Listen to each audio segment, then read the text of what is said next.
રાધે રાધે મિત્રો, જય શ્રી કૃષ્ણ। આલોક અને ગીતાએ ઘણી મહેનત અને પ્રાર્થનાઓના પછી પોતાના દીકરા શિખરને પામ્યો હતો।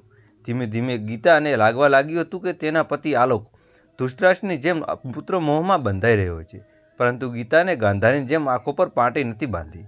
તેણે પોતાના આઠીલા દીકરાને સુધારવા માટે એવા રસ્તો અપનાવ્યો કે જે જોઈને શિખરના હોશ ઉડી ગયા। અભિનંદન, દીકરો થયો છે, નર્સ આલોક ખોળામાં નવજાત બાળક પાતતા કહ્યું। આલોકે પોતાની નવજાત દીકરાને આંખોમાં લેતા હાથ આગળ કર્યા અને તેની આંખોમાં આંસુ વહી રહ્યા હતા। પિતા બનવાની ખુશી દરેક પુરુષ માટે ખાસ હોય છે, પરંતુ આલોક માટે તે અનોખી હતી। દીકરાને ખોળામાં લઈને તેની અટકતી જોઈ રહ્યો હતો। ચહેરા પર સંતોષભરી સ્મિત ખીલી ઉઠી હતી। તેણે દીકરાને છાતી સાથે ચાંપી દીધો, મનમાં પોતાની જાત સાથે વચન આપ્યું કે હું આખી દુનિયા ખુશીઓ મારા બાળકને આપીશ, એ પણ તેની માંગણી વિના। આલોક અને ગીતાના લગ્નના 8 વર્ષ વીતી ગયા હતા, પરંતુ તેઓ સંતોષ સુખી સંચજ ન હતા। આ 8 વર્ષમાં તેમણે અનેક ડૉક્ટરો બદલ્યા, અનેક મંદિરો બદલાવ્યા, અવગણિત માનતાઓ કરી, યજ્ઞ કર્યા, હવન કર્યા, કોઈ પણ ઉપાય સૂચ્યો ન હતો। જ્યારે માણસ ચારે બાજુ નિરાશ થતા લાગે છે ત્યારે આવા અંધવિશ્વાસો ઘેરો આવી જાય છે, પરંતુ આ બધાથી કોઈ ફાયદો થતો નથી। આલોક અને ગીતા કોઈ પણ ફાયદો થતો નહીં। સગા સંબંધીઓ વિવિધ ઉપાયો અને ઉપચારો સૂચવતા, સાથે સાથે ક્યારેક સામે તો ક્યારેક પાછળ ટોણા પણ મારતા અને ચૂકતા ન હતા। કોઈ સહાનુભૂતિ નામે તેમના પર દબાવ નાખતા, કોઈ ઉપેક્ષાભરી નજરે જોતું, તો કોઈ પોતાના બાળકને ગીતાની દૂર રાખવાનો પ્રયાસ કરતું। આલોક અને ગીતા બધું સમજતા હોવા છતાં કંઈ બોલી શકતા ન હતા, ફક્ત ઘૂંટણથી જીવી શકતા હતા। ગીતાએ ધીમા અવાજે બાળક દત્તક લેવાની વાત કરી તો પરિવારમાં હોબાળો મચી ગયો। કોનું બાળક હશે, કઈ જાતનું છે? જો બાળક લેવું જ હોય તો સગા સંબંધીઓનું લો। એક બે લોચી સગાઓને આ અચાનક તેમની સાથે મેળા વધારવાનું શરૂ કર્યું। આલોક અને ગીતા બંને સમજતા હતા, એટલે તેઓને સગાઓનું બાળક દત્તક લેવાનો સ્પષ્ટ ઇનકાર કર્યો હતો।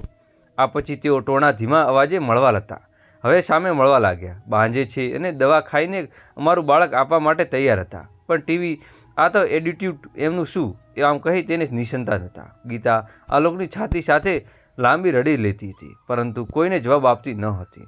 તે સમયે બંનેને સંતાનો આશા છોડી દીધી હતી, પરંતુ કોના માટે શું થવાનું છે તે કોઈ જાણતું કે જીવનમાં કેટલું સરળ લાગે છે। આટલા વર્ષોની રાહ પછી એક સવારે જ્યારે ગીતા ઉઠી ત્યારે ચક્કર આવીને રહ્યા હતા, ધબકા ઉઠી ગયા હતા। આલોક અને ડૉક્ટર પાસે લઈ ગયો અને ડૉક્ટરે જણાવ્યું કે ગીતા ગર્ભવતી છે। ગીતાની ગર્ભાવસ્થા સમાચારે તેના રણમાં પતાશા અને મનની શાંતિ કરી દીધી હતી।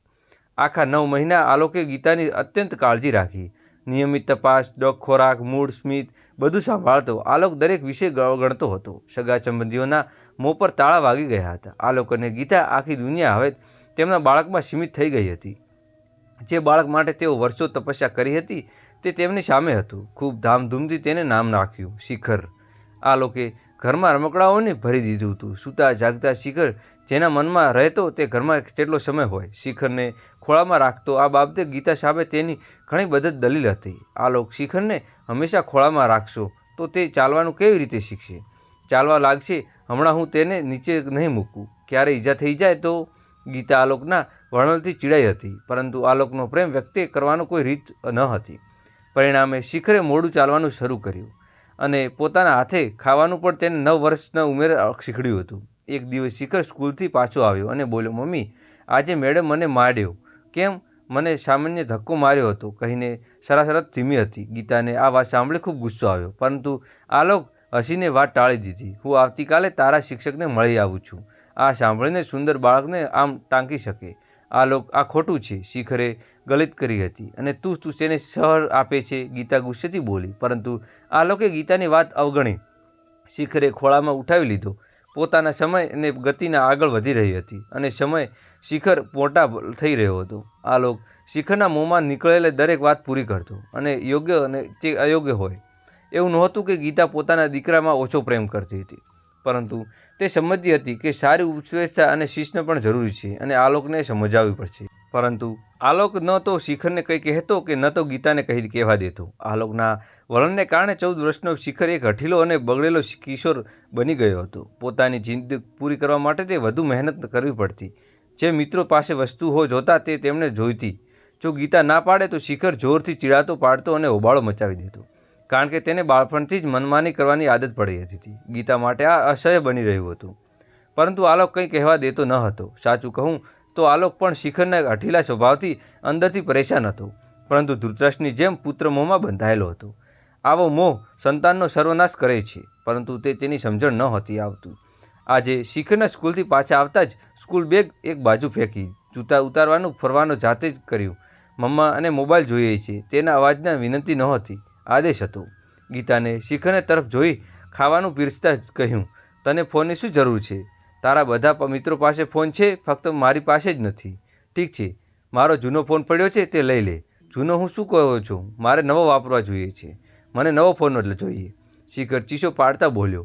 શિખર, છોડા મમ્મી, હું પપ્પા સાથે વાત કરી લઈશ. તમે મને પ્રેમ નથી જ કરતા. ગીતાની વાત કચ્ચે કાપીને શિખરે પગ પકડાવીને પોતાના રૂમમાં ચાલ્યો ગયો. પિતાની આ દલીલ કરવી યોગ્ય ન સમજી. છેલ્લા કેટલાક સમયથી ખર્ચા વધુ ગયા હતા.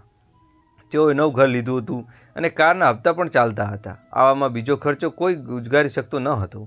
સાંજે આલોક ઘરે આવ્યો ત્યારે શિખરે ફરી એ વાત છોડી. આલોકે પણ તેના જૂનો ફોન લઈ કહ્યું, પરંતુ શિખરે કહ્યું ક્યાં માનવાનો હતો. તે બોલ્યો, પપ્પા, હું કહું છું મને નવો ફોન જોઈએ છે, પણ મને પણ આઈફોન. આલોકે કહેતા આવા શિખરે કોઈ વાત સાંભળી ન પાડો કહ્યું, ના બેટા, હમણાં હું આટલો ખર્ચો ન કરી શકું. નવો ફોન થોડા મહિના પછી લઈશું. ત્યાં સુધી તું જૂનો ફોન કામ ચલાવી લે. શિખર માટે આ અસહનીય હતું કે પપ્પા તેને કોઈ વાત પર ના પાડે. તેની આંખો ફાટી ગઈને આલોકને જોઈ રહ્યો. ગુસ્સાથી તેનું શરીર ધ્રુજવા લાગ્યું.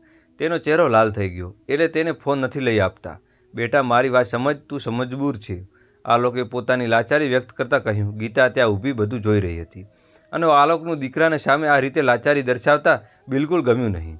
તે કંઈ બોલે તે પહેલાં શિખર ચીસો પાડવા લાગ્યો. પપ્પા, જો આવતીકાલે મારો ફોન નહીં આવે તો આલોકે પૂછ્યું, હું આત્મહત્યા કરી લઈશ. પપ્પા, શિખર ગુસ્સેથી બોલ્યો. તેની વાત સાંભળીને આલોક સ્તબ્ધ થઈ ગયો હતો. તેનો 14 વર્ષનો દીકરો, જે જીવનનું કેન્દ્ર હતો, તે મરવાની ધમકી આપી રહ્યો હતો. અચાનક તેની આંખો સામે રોજ અખબારોની આવતી આત્મહત્યાની ખબરો ફરવા લાગી હતી. આલોકથી ઊભું ન થવાયું અને ફર્શ પર બેસી ગયો. જો શિખર કંઈ કરી લીધું તો તે જીવન કઈ રીતે જીતાવશે? તેના ચક્કર આવવા લાગ્યા. તેને બંને હાથે માથું પકડી લીધું. ત્યાં જ એક અવાજ ચોકીની ઉપર જોયું. કટાક્ષ. ગીતા શિખરને ખેંચીને ગાલ પર થપ્પડ મારી અને એક જ અટકી ગઈ. સતત મારતી રહી. તેનું મરવું છે તો ઠીક છે. આ ઘરમાં અત્યાચાર સુધી તારી દરેક વાત માનવામાં આવી છે. આ પણ માનવામાં આવશે. બોલ, કેવી રીતે મરવું છે? અને શિખરને ખેંચીને વાલ્વની તરફ લઈ જવા લાગી. ચાલ, તને અહીં 10મા માળેથી ફેંકી મારી વાત ખતમ થઈ જશે. શિખરની આવી અપેક્ષા બિલકુલ ન હતી કે તેઓ આત્મહત્યાની ધમકી આપશે. ફક્ત ડરવાનો જ રહ્યો હતો. પરંતુ મમ્માનું આ રૂપ કોઈને ખબર ન હતી. તેને ગભરાઈ ગયો. ગીતાના ગુસ્સો જોઈને તેના ગાલને ખરેખર શીશને ફેંકી રહ્યો હતો. ના મમ્મા, ના મમ્મી, મારે નથી મરવું.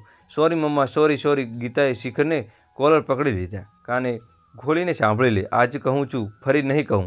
ભલે તને એટલું ઘણી માનતા પછી પામ્યો હોય, પરંતુ તું ખૂબ પ્રિય છે. પરંતુ તારા એટલો મોટો લાભ લેવાનો પ્રયાસ કરવો નહીં. તારે કોઈ પણ જીદ કે કોઈ બદનામી માટે આજ પછી ઘરમાં સહન કરવામાં આવશે નહીં. અને હા, જ્યારે મરવાની ઈચ્છા હોય ત્યારે મને કહેજે. હું મારી સાથે તને જીવ લઈ લઈશ. પરંતુ આવી આત્મહત્યાની ધમકીઓ ડરાવવાની જીવતો નહીં. તારા પપ્પાને હંમેશા તને હૃદયથી પ્રેમ આપ્યો છે. મેં ઘણી વખત સમજાયું, પરંતુ તને તારો પ્રેમ સિવાય બીજું કંઈ દેખાતું ન હતું. તેઓ ભૂલી ગયા હતા કે ભય બિન ન હોવ પ્રીત. આલોકે ગીતા તરફ જોઈને સહમતી માથું હલાવ્યું. તે રાત્રે ઘરમાં શાંતિ છવાઈ ગઈ.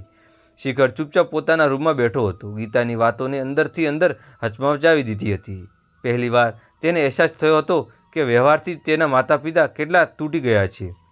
બીજા જ સવારે શિખર પોતાના ગીતા પાસે આવ્યો અને તેની આંખોમાં પસ્તાવાના ભીનાઈ ગયા હતા. મમ્મી, મને માફ કરી દો. મને સમજાઈ ગયું છે કે તમે કર્યું તે મારા ભલા માટે કર્યું હતું. હવે હું મારી જાતને બદલીશ. હું વચન આપું છું કે હવે પછી ક્યારે હું કોઈ પણ આવું પગલું નહીં ભરું જેનાથી તમને તકલીફ થાય. Very sorry mummy. દીકરાની વાત સાંભળીને ગીતાને તેમને ગળે લગાવી દીધો. થોડી વાર પછી આલોક પણ ત્યાં આવ્યો. તેની આંખોમાં આંસુ હતા. બેટા, અને ખૂબ જ પ્રેમ કરીએ છીએ, પરંતુ હવે તને સાચું ખોટું શીખવું પડશે. કારણ કે ફક્ત મોટા નહીં, એક સારો માણસ બનાવવો છે. તે દિવસથી ગીતા અને આલોક શિખરના છુપેલા સંતોષ લાવવાનો પ્રયાસ કર્યો હતો. પ્રેમની સાથે શિખરને પણ જરૂર છે. આ વાત આલોકને પણ સમજાઈ ગઈ હતી. શિખર પણ ધીમે ધીમે બદલાવા લાગ્યો હતો. હવે જીદ કરવાની પણ તેણે છોડી દીધી હતી. બીજાની વાતમાં સમજાવવા લાગ્યા હતા. જવાબદાર બનવા લાગ્યો હતો. કહેવાય છે કે સંતાનો મમતાથી લાચવા આવે છે, પરંતુ સમયસર લીધેલા યોગ્ય નિર્ણય અને યોગ્ય શિસ્ત સાથે સંવારવામાં આવે છે. ગીતાએ તે નિર્ણય લીધો જેનાથી તેના શિખર દરેક એક માણસ સારો માણસ બની શકે. શિખર એક આગળ વધ્યો અને સારો માણસ બન્યો. મિત્રો, જો આ વાર્તા તમને સારી લાગી હોય તો ચેનલને લાઇક કરો, શેર કરો અને સબસ્ક્રાઈબ કરો.